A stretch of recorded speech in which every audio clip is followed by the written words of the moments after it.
लेकिन 1 बजे जिस तरीके से जगजीत सिंह डल्लेवाल जी अचानक से बेहोश हो गए थे और उनको उल्टी आने लगी थी और स्थिति बहुत गंभीर हो गई थी, लगभग 10 से 12 मिनट तक वो बेहोश रहे। डॉक्टरों ने और हम सब ने मना किया कि प्रधान जी आपका स्वास्थ्य ठीक नहीं है, लेकिन उसके बावजूद उन्होंने कहा कि नहीं, हमें जुड़ना है, मुझे जुड़ना है, मैं कुछ कहना चाहता हूं।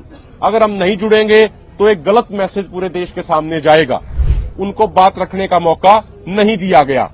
अब कारण क्या है वो तो माननीय सुप्रीम कोर्ट को ही पता है। वो बेशक कल ना रख पाए हो, ना रखने दी गई हो, लेकिन आज लिखित तौर पे ईमेल के माध्यम से, फैक्स के माध्यम से और डाक के माध्यम से भी सरदार जगजीत सिंह डल्लेवाल जी की भावनाएं हम माननीय सुप्रीम कोर्ट के सामने अभी भेज रहे हैं।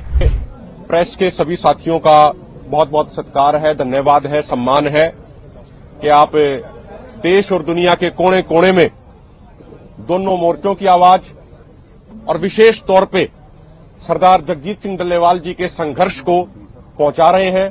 उसके लिए हम आपका हाथ जोड़ के बहुत बहुत धन्यवाद करते हैं। आज उनके आमरण अनशन का 25वां दिन है।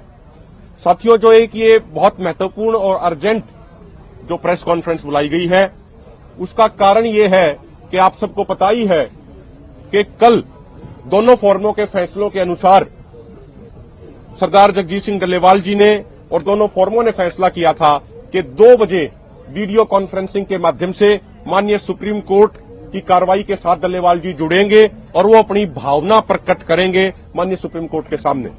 लेकिन 1 बजे जिस तरीके से जगजीत सिंह डल्लेवाल जी अचानक से बेहोश हो गए थे और उनको उल्टी आने लगी थी और स्थिति बहुत गंभीर हो गई थी, लगभग 10 से 12 मिनट तक वो बेहोश रहे और उनके हाथ पैर भी रिस्पांस देना बंद कर रहे थे।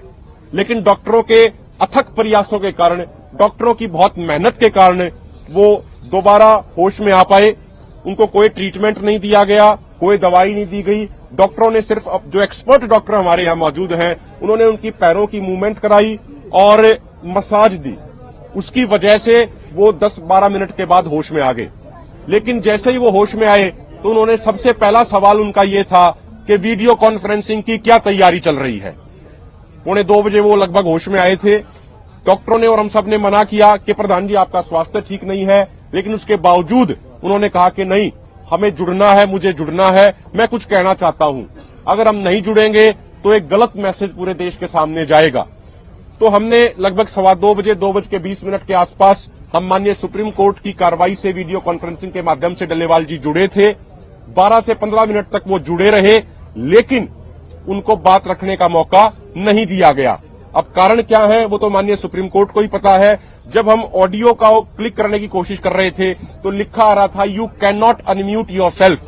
और आप सब हमसे बेहतर ढंग से जानते हैं कि जब ऐसे ऑनलाइन प्लेटफॉर्म्स होते हैं तो जो पेरेंट बॉडी जो इसको चला रही, जहां से ऑपरेट कर रही है, उसकी अनुमति के बिना कोई भी अनम्यूट नहीं हो सकता। बीच में 2 बार 3 बार वीडियो तो चली थी, वीडियो में डल्लेवाल साहब दिख रहे थे, लेकिन वो ऑडियो ऑन नहीं हो पाया, नहीं करने दिया गया। कुल मिला के उनको अपनी बात नहीं रखने दी गई। इतनी नाजुक हालत होने के बावजूद वो जुड़े थे माननीय कोर्ट का सम्मान करते हुए, संवैधानिक संस्थाओं का सम्मान करते हुए, लेकिन उसके बावजूद उनको बात रखने का समय नहीं दिया गया। उसके बाद दोनों फोरमों के नेताओं ने सरदार जगजीत सिंह डल्लेवाल जी से चर्चा करी, विचार विमर्श किया। तो सरदार जगजीत सिंह डल्लेवाल जी की भावनाओं का सत्कार करते हुए आज हमने ये तय किया है कि जो सरदार जगजीत सिंह डल्लेवाल जी अपनी भावनाएं माननीय सुप्रीम कोर्ट के सामने रखना चाहते थे, वो बेशक कल ना रख पाए हो, ना रखने दी गई हो, लेकिन आज लिखित तौर पे ईमेल के माध्यम से, फैक्स के माध्यम से और डाक के माध्यम से भी सरदार जगजीत सिंह डल्लेवाल जी की भावनाएं हम माननीय सुप्रीम कोर्ट के सामने अभी भेज रहे हैं। और उसके साथ हम वो सारे डॉक्यूमेंट अटैच कर रहे हैं जो अलग अलग समय हमारे साथ वायदा खिलाफी करी गई। जो संसद की स्थायी कमेटी ने अभी 2 दिन पहले जो रिपोर्ट दी है एमएसपी के विषय पे, जो एमएसपी के विषय पे पर्टिकुलर बोला गया है, volume number 1, page number 54, point number 7, ये पूरे तरीके से एमएसपी गारंटी कानून के लिए जो डेडिकेटेड है, उसकी भी एक कॉपी और अन्य प्रूफों की कॉपी माननीय सुप्रीम कोर्ट के पास हम भेज रहे हैं। सरदार जगजीत सिंह डल्लेवाल जी की भावना लिखित तौर पे उनके सामने हम भेज रहे हैं। ये आपको